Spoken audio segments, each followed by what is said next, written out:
Welkom terug. Dit was gister internasionale Vrouedag, maar hier by Goeiemôre Good Morning vier ons vroue sommer elke dag. Veral wanneer 'n mens die geleentheid het om met die kanaalhoof van Via te gesels.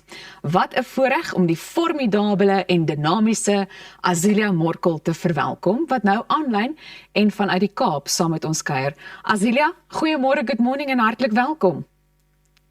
Baie dankie Elsa, ek weet nie van enige van daai dinge nie, maar baie dankie.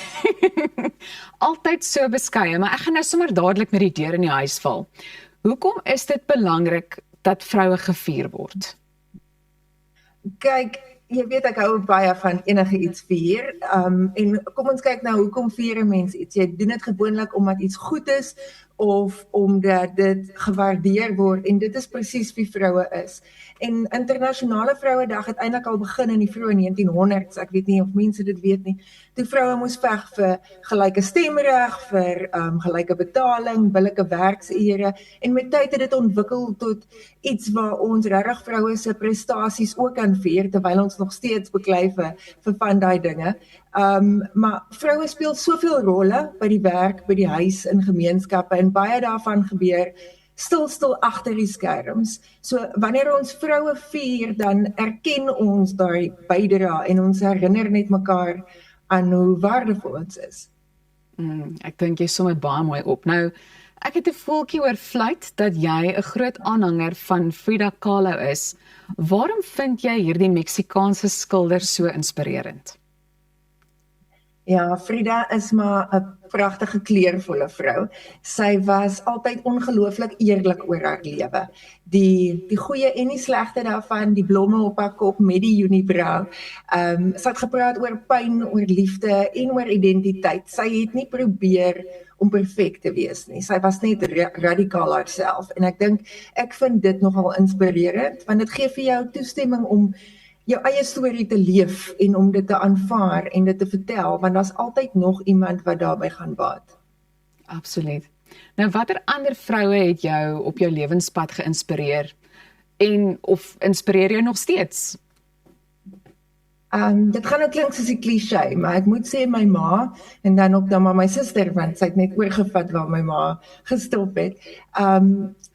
Hulle twee het my geleer wat harde werk is en deursettingsvermoë en veral wat geloof is. My ma het ook altyd geleef met die Engelse gesegde, bloom where you planted. So maak nie saak wat die lewe na jou kant toe gooi of waar jy eindig nie, maak daarvan die beste. En ek sal nie my huidige bestuurder of die vorige kanaalhoof van Via, Isel Venter, kan uitlaat nie. Sy het my geleer van lei met integriteit, maar ook met deernis. Daai vrou staan vir niks of niemand terug nie, maar sy doen dit met soveel grasie. En hierdie drie mense inspireer my elke dag. Daar's eintlik nog baie, maar vir hulle gaan ek moet uitsonder. En ek dink veral dit is wonderlik dat wanneer ons praat van rolmodelle, dan praat ons nie van die mense in boeke daar ver daar buite nie. Jy praat juist van die mense naby aan jou. En jy kry ook die geleentheid om so 'n persoon vir iemand anders hopelik te wees. Ek stem heel hartig saam. Nou, ons weet al teen die tyd dat die mediabedryf nogal taai kan wees. Ek meen, jy was nou al onder meer bemarkingskoördineerder en hoof van die Burger. Jy's tans kanaalhoof van Via en jy's ook die eerste vrou in die voorsitterstoel in die 22-jarige bestaan van die Suidoosterfees. Wat beteken hierdie mylpale vir jou? Vir my gaan dit werklik nie oor die titels nie. Ek voel geweldig bevoorreg om daar te wees, maar dit gaan oor die geleenthede wat saam met dit kom. Die feit dat hierdie rolle gee vir my platforms om stories te kan vertel, en vir mense te help om hulle kultuur en hulle talente te help skep, as ek dit so kan stel. En as dit dalk vir ander jong vroue kan wys dat hierdie ruimtes ook vir hulle oop is, dan is ek baie bly. Nou, wat sê is jou geheim? Want ek bedoel, jy woeker nogal. Ek wens daar was 'n geheim of 'n wenresep. Dit is maar 'n kombinasie van geloof en die Here se wil vertrou, tesame met hard werk, altyd nuuskierig wees, en ek is geseën met 'n baie ongelooflike span. En ek dink ook dit is baie belangrik om vir jouself te kan lag wanneer dinge verkeerd loop. Jy doen dit en dinge loop gedurig verkeerd by my en dan moet 'n mens maar net lag. Nou jou skedule moet nogal besig wees. Hoe maak jy tyd vir al die werk en jou geliefdes?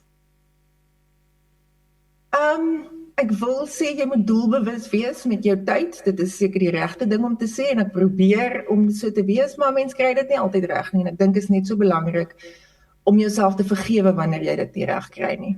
En ek is ook in 'n goeie posisie dat die mense naby aan my vergewe my wel ook daarvoor en almal is maar besig. Ek haat dit as mense besig wees verheerlik en ek dink dit is belangrik om dit nie te doen nie. Jy moet tyd maak, maar soos ek gesê het, jy moet ook jouself vergewe wanneer daar net nie tyd is nie. Maar wanneer daar is, gaan vir 'n stappie, geniet 'n etetjie saam of dit hoef nie eers saam te wees nie, net op jou eie tyd is ook nogals baie belangrik. Luister, ek hoop hierdie gaan nou werk, want ek het 'n baie spesiale boodskap ontvang. Kom ons kyk net gou-gou. Ek hoop jy gaan dit nou kan hoor. Laat ons kyk of dit gaan werk. Okay, hier gaan ons. However, I just want to tell you how much I love you. You're like my second mommy and my best friend in the whole world. Oh, you play with me and you keep me safe. I love you forever. As sy, daar is dit. Kon jy dit mooi duidelik hoor?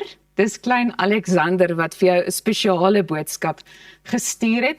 So ek dink dit is net 'n baie goeie voorbeeld van die feit dat jy tyd maak vir jou geliefdes. Baie dankie. Ek het daai nog glad nie verwag nie. Julle kan my nie so traderig maak vroeg in die oggend. Wel, ek is seker jy beskou goeiemôre, good morning as 'n loopbaanhoogtepunt, maar ons sal nou maar nie pronk en maak asof ons niks gewoond is nie. Maar wat anders sou jy uitsonder as 'n loopbaanhoogtepunt? As ek wens ek kan die krediet vat daarvoor.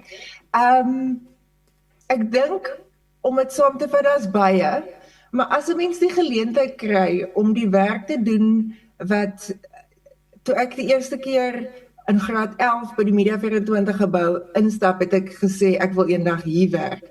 So die feit dat ek daai geleentheid gekry het is vir my een groot hoogtepunt. Maar dan ook as jy iemand hoor sê 'n storie of 'n veldtog het vir hulle iets beteken, dan besef jy weer hoekom werk jy in die media wêreld. Nou, ek weet jy is nogal 'n krangige drawer en ek is seker daarvan dat daar in die opsig nog talle prestasies wag, maar waaroor anders droom jy nog? Net vir die kykers wat nou nie besef jy is besig om met my gek te skeer nie. Ek is die perfekte voorbeeld van agteroorskool ook in die kraal. In my loopbaan droom ek van om nog baie stories te help vertel op televisie, by feeste en in ons kultuur. Maar persoonlik hoop ek regtig om nog eendag iets klaar te draf. En ook 'n nuwe taal te leer of 'n instrument. Ek is besig met al daai dinge op die oomblik, maar dit gaan maar stadig. Wel, ons weet aan die einde van die jaar, 10 kilometer aan die einde van hierdie jaar. Hoe beskou jy die toekoms van Via? Ek is baie opgewonde oor Via se toekoms. Ons het 'n loyale gehoor waarvoor ek dankbaar is en 'n unieke plek in die Afrikaanse media wêreld. Ons fokus is om aan te hou om egte stories te vertel oor mense, kos, kultuur, verhoudings en leefstyl en om dit natuurlik op nuwe en vars maniere te probeer doen. Nou, ons vra gewoonlik die volgende vraag vir ons belangrikste gaste. Hoe geniet jy jou koffie soggens? So sterk as moontlik, behalwe soms ook met 'n bietjie kondensmelk, maar dit is 'n groot bederf. Andersins so sterk en bitter as moontlik, maar ook so rustig as moontlik, al is dit net 5 minute voordat alles begin. En dan moet ek vra, jy weet, het jy miskien 'n spesiale boodskap aan die vroue kykers van Goeiemôre Good Morning, ag en sommer Via oor die algemeen?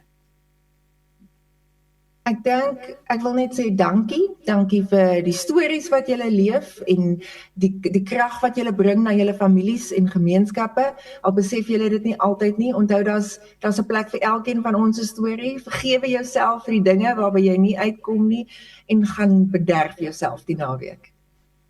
Ek dink dit is so mooi opgesom weer eens om alles net saam te vat en ons het so, ek dink 'n bietjie meer as 'n minuut oor, maar Jy weet, wat jy sê is die grootste fout wat vroue soms maak. Jy weet wat ek dink, wanneer 'n mens kyk na iets soos die bedryf, ek wil spesifiek nou weer fokus op die bedryf. Ek dink 'n mens kan 'n mens self baie maklik vergelyk met ander. Maar gaan jy met my saamstem as ek sê dat jy weet, almal het mos hulle eie baan of lewensreis. Dink jy vroue moet bietjie meer daarop fokus en hulle self minder met ander vergelyk? Definitief. Wanneer ons kyk na programme byvoorbeeld, is die dinge wat ons opgewonde maak gewoonlik die uniekste ek wil nou nie sê karakters nie, want dit klink amper asof dit nie werklik is nie, maar die mense wat jy kan sien hulle self onderskei van ander mense en wat net wat nie bang is om hulle self en hulle persoonlikhede uit te leef nie. So moenie bang wees daarvoor nie en weer eens, jy moet tyd neem vir jouself. Ek dink ons almal vergeet soms 'n klein bietjie daarvan en dan skep ons onsself af. Maar ja, vir die bedryf self, wees altyd jouself. Dit klink ook soos 'n cliché, maar dit is werklik waarvoor ons soek. Anders is 'n fees en die TV maar vervelig. Wel, jy is vir ons 'n voorbeeld en inspirasie. Baie dankie vir jou tyd vanoggend. Dit was werklik 'n voorreg om so saam met jou te kon kuier. Volgende keer kuier jy hier by ons in die ateljee. Nou ja, aan al die goeiemôre Good Morning kykers, jy kan ingeskakel bly, want ons kuier binnekort net hierna, ja, verder. So, ons is nou weer terug.